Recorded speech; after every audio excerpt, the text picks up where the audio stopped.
Sports. It's who we are. It's what we do. It's how we roll. It's wins and losses, highs and lows. It's effort, respect, and dedication. The High School Sports Beat.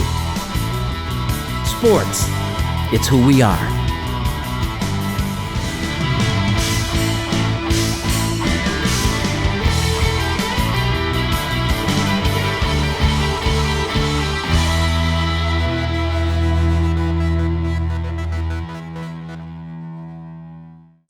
Hello everyone, and thank you for joining us on the High School Sports Beat. I'm Dave Yates. We continue our look at Section 5 sports with a flashback to our first season on 13 Wham! From October 2012. Here's Bill Pucko. Which brings us to the Eaglevale Country Club and a Harley Allendale Columbia golfer who took the long road to Rochester.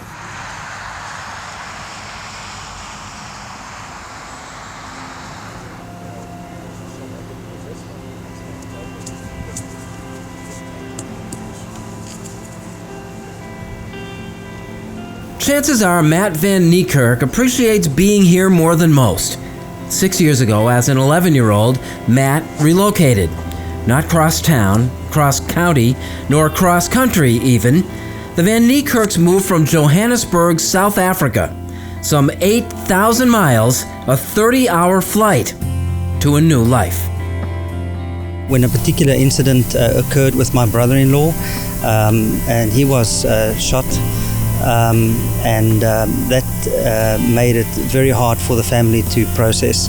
And we had opportunities to come here with other family in the area. And so we decided to bite the bullet and leave home. And we're very pleased to have done that.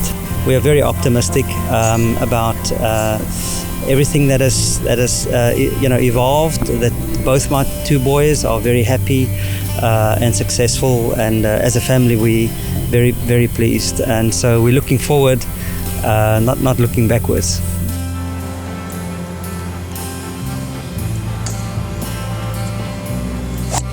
According to Schalk van Niekerk, South Africa continues to make great strides as a nation, but racial and economic divides continue to plague the country. It is difficult to achieve unity while listing up to 11 official languages. But it wasn't all bad. I think our food is better. I think we have. I don't know why. I like the meat. The meat tastes a little different, and the amount of desserts we have and the variety is quite nice. I'm just biased towards it, and then just the weather, the biggest thing, because it's moderate all year round. It never gets cold enough to stay indoors. Yeah, it's very different. It's a lot safer. I definitely feel like my life isn't under any danger, and the school that I'm at is great, and I really enjoy it here. I miss a lot of people, my family, and all those things, but I'm really enjoying it here. Yes. Matt was a cricket player, swimmer, and golfer when he came to this country. Golf won out. He became the first junior member at Locust Hill. 2 years ago, he was runner-up to Pittsford's amazing Gavin Hall in the state championships.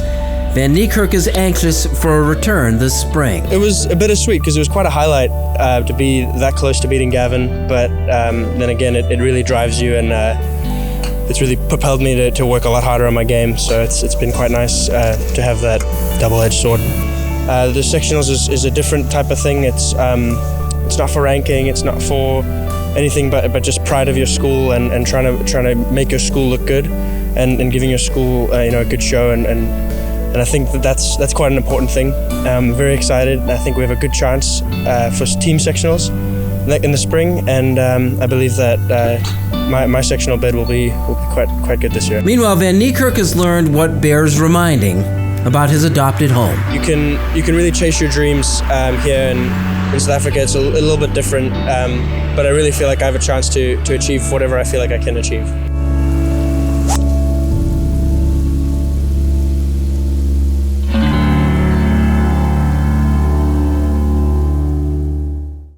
Matt continued his golf career at the University of Rochester and Roberts Wesleyan, and is currently a graduate research assistant at RIT, pursuing a career in integrated photonics.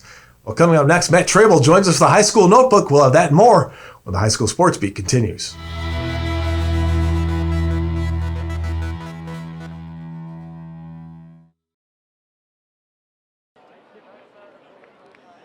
Hello,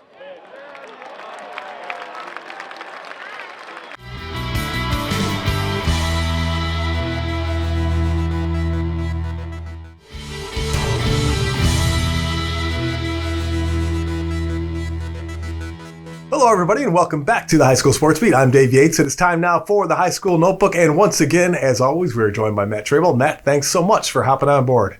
Thanks for having me on. And for the first time in months, some good news coming out of Section 5 regarding sports this fall. Looks like the green light is going to go on September 28th. Yes, so we are in a period right now with local fall high school sports in those low risk and moderate risk categories. For the higher risk, that is still definitely going to be at least in the spring, at least March, if not later. So those are possibly starting up, those low and moderate, in a couple weeks, depending on a lot of factors. So every week at the moment is going to have legitimate developments on this topic. And recently it seemed to be a little bit more positive, like you mentioned a second ago. So last week on the High School Notebook, we talked about how NISFA outlined the September 21st date for select fall sports return, and how the final decision, though, is that of individual school districts and their superintendents when it comes to their respective athletic teams.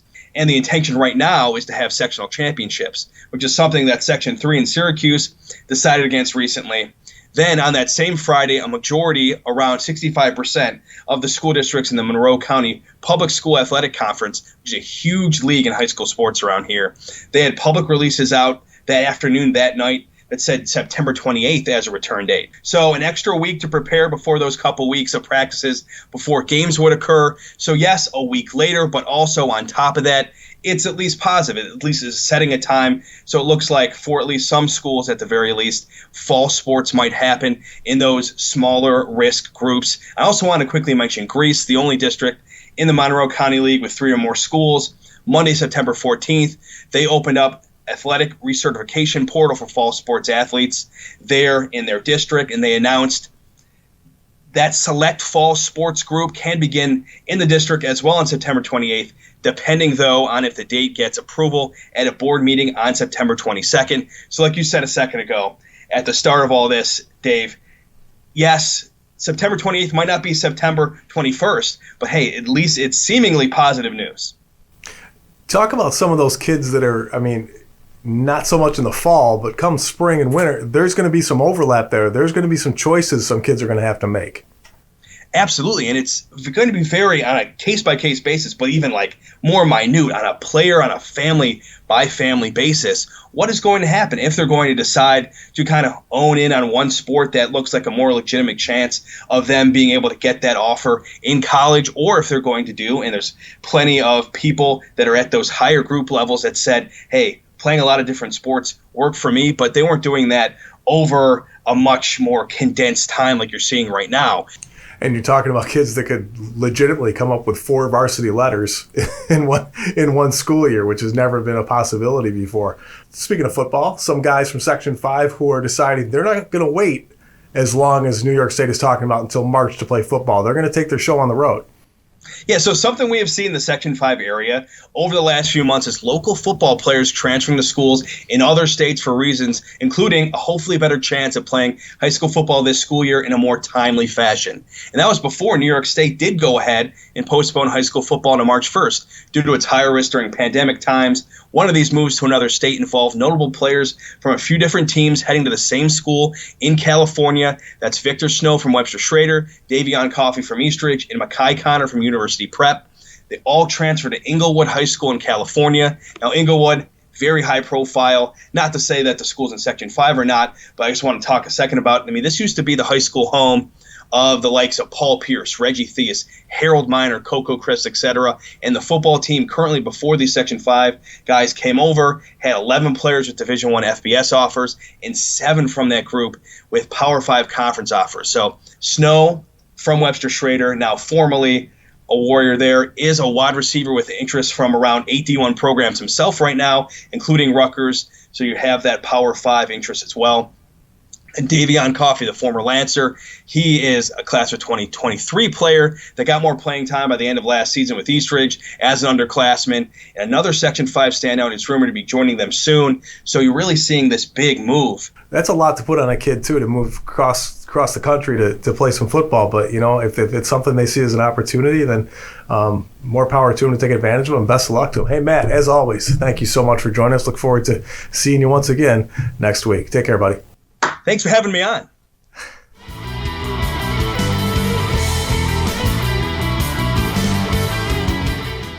Coming up next, the Making the Grade nominee with Kyle O'Gara, and later, Eastridge looks to end a long drought at sectionals. We'll have their story when the high school sports beat returns.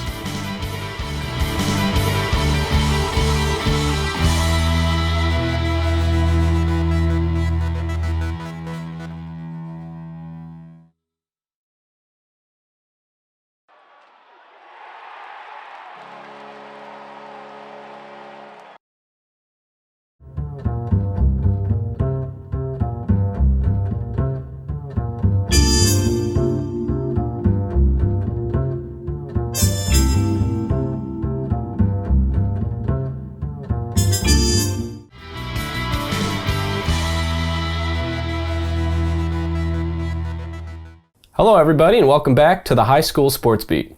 I'm Kyle O'Gara.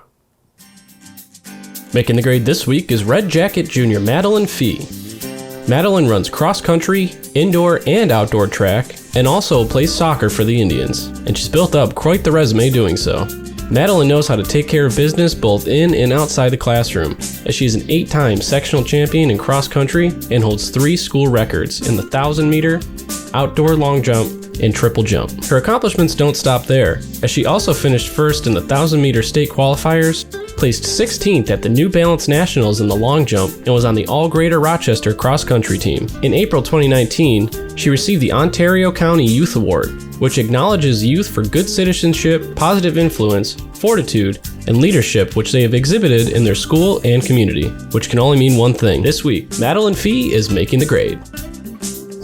If you have a student in mind for our Making the Grade segment, we want your nominations. Send them into mtg@rocksportsnow.com. Now here's Dave with the Section 5 Spotlight. Thanks, Kyle. Here are some of the athletes, teams, and coaches making news in our Section 5 Spotlight. Webster Thomas grad Amanda Vestry started her senior season off with a win for Syracuse cross country against Army. Amanda competed for 2 years at Iowa State, where she was an All-American before joining the Orange last year. Pittsburgh Mendon's Samuel Lawler debuted for Syracuse at the same meet, finishing 13th in his first college meet. Older brother Nathan also runs for Cuse. The Special Olympics have honored 4 area schools for their work with unified sports. Churchville, Chili, Irondequoit, Newark, and Victor were named Unified Champion Schools for school leadership in creating an inclusive school community. Coming up next, Eastridge football goes for the 2012 Class A title versus Canandaigua. We'll have the Lancers story when the high school sports beat continues.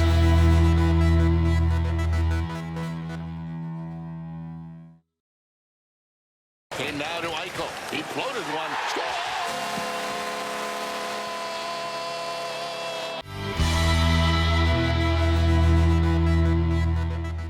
Welcome back, and thanks for joining us on the High School Sports Beat. I'm Dave Yates. Again, we flash back to our 13-WHAM debut season for the sectional football matchup between Eastridge and Canandaigua.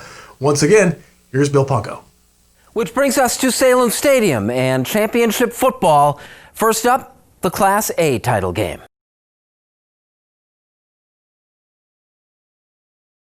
The road here was never easy for unbeaten Eastridge.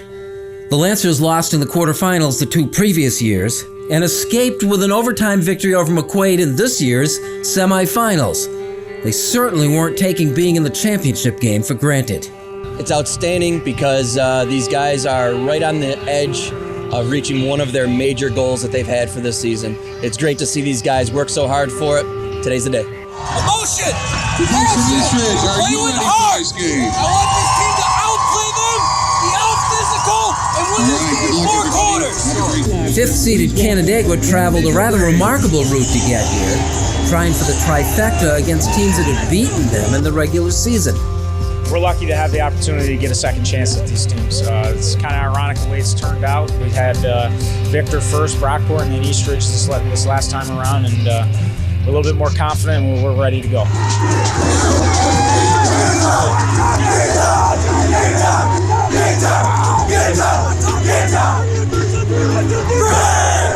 The Braves found their legs early on a textbook first quarter drive. Damon Ransom with an 18-yard gain to the Eastridge 17.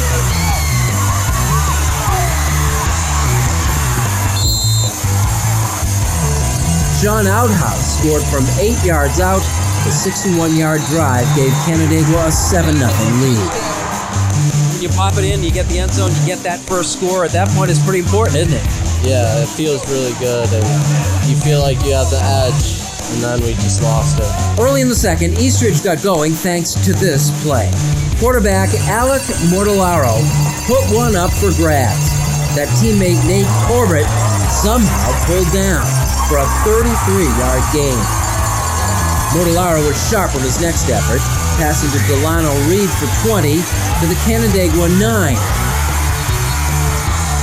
Corbett scored the touchdown to tie the game with 7:41 to go in the half. The Lancers weren't done. After taking possession on the Braves' 38, Eastridge marched downfield and scored again. Jeremiah Ortiz into the end zone from 5 yards out for the lead. The kickoff is usually uneventful, but this is one of the Lancers' pet plays. Mortellaro doing the onside kick honors with Eastridge recovering on the Canandaigua 25.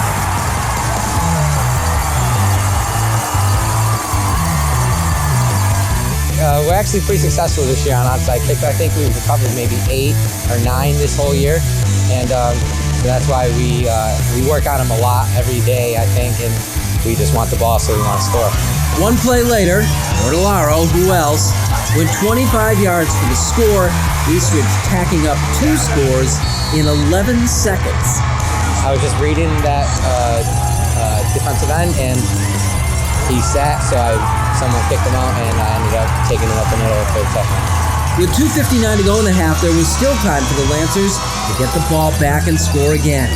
The backbreaker coming with 28 seconds left. Ortiz scoring his team's 4th touchdown in just over 7 minutes.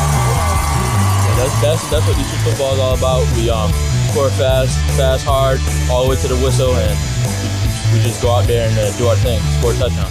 It was 27-7 at the half.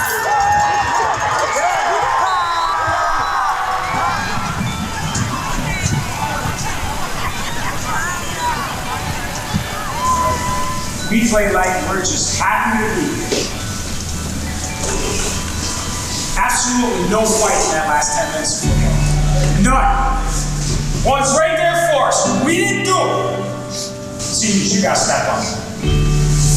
Every play has to be made, no matter what. No matter what. Remember what you're wearing. You are brave.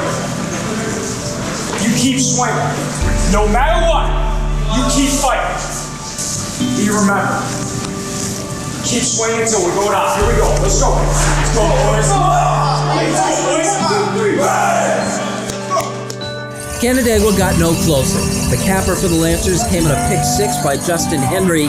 Eastridge was on its way to a 47-7 win.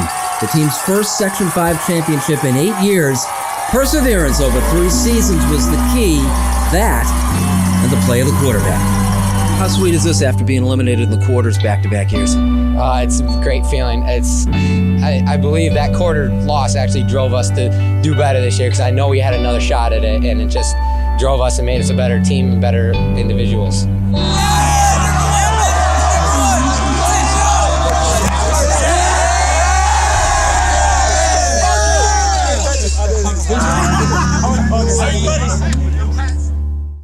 We'd like to thank the athletes, teams, and coaches in Section 5. Thanks for watching. Be safe, and we'll see you back here next week for more High School Sports Beat.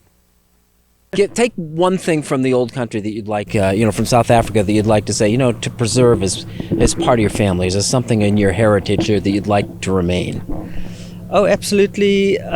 We are proud to be South African, very proud. We develop fantastic sport people, and you find it in most of the sport we play. We have top performers in golf, particularly Ernie Els and all the recent players now coming through, Retief Goosen and Immelman and Swatchel and Oosthuizen.